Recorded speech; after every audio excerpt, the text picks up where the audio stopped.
Let's dive into a really powerful ancient text, one that imagines a universe of perfect, unshakable justice.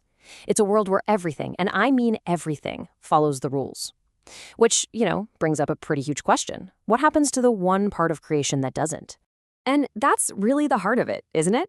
Just imagine for a second a universe of perfect, predictable order.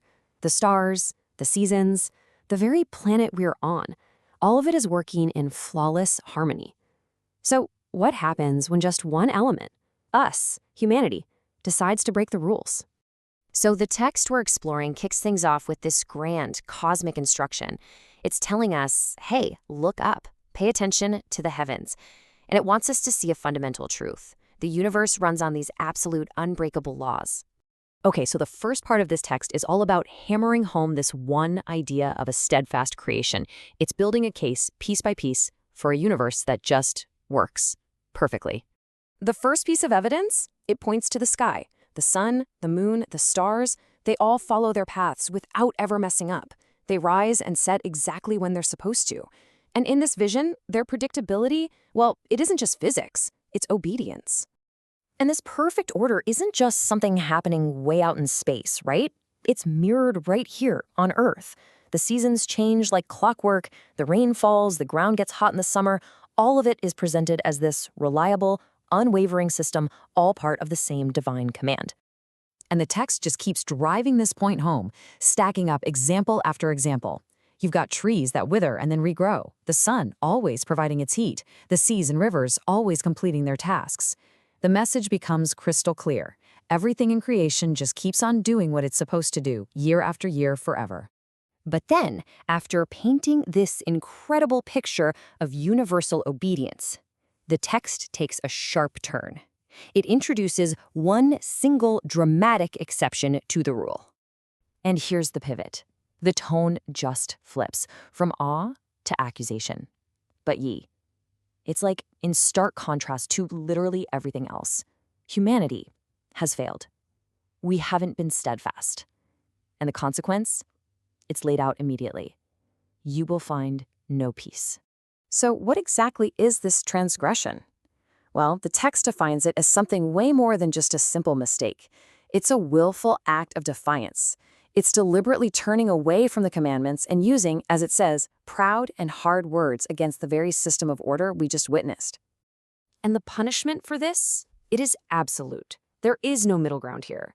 The consequence for breaking this sacred order isn't just a slap on the wrist. Nope, it's total destruction, multiplied into what the text calls an eternal abomination, a state where your very name becomes a curse.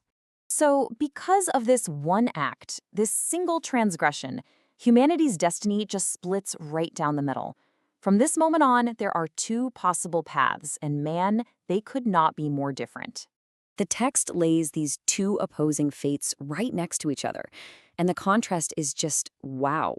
For the sinners, there's no mercy, and their names become a curse. But for the righteous, they get forgiveness, peace, and salvation. It's as stark as night and day. And the text is just relentless in its judgment for those who broke the rules. It really hammers the point home. There is no salvation for you. The only thing waiting is the curse. That's it. The verdict's in, and there's no appeal. But just as final is the promise for the elect, those who actually stayed on the path. Their destiny is the complete opposite: light, joy, peace, and this really profound reward. They will inherit the earth. Okay, so what does that actually mean to inherit the earth? It's not just about, property ownership. The text gives us a very specific, very detailed vision of what this ultimate, blessed state of being actually looks like. The reward, it turns out, is a complete transformation of who they are. First, they're given wisdom, which makes them humble. Then, they become sinless, no longer driven by pride or arrogance. They're freed from destructive emotions like anger and wrath. And the result of all that? Their lives just increase in peace, and their years of joy are multiplied. And you see where this is going, right? The whole thing comes full circle. The final state for the righteous is a return to that perfect, steadfast order that we saw at the very beginning. They are brought back into harmony with the universe, living a life of eternal gladness and peace. All right, so let's just quickly pull all that together. The universe has a perfect, divine order. Humanity is the one and only thing that breaks it. This one act leads to this massive split. A curse on one side, salvation on the other. And the ultimate reward for the elect isn't just heaven, it's a transformed life of wisdom, peace, and endless joy. And that kind of leaves us with this final thought. You're left with this vision of a world with absolute moral certainty.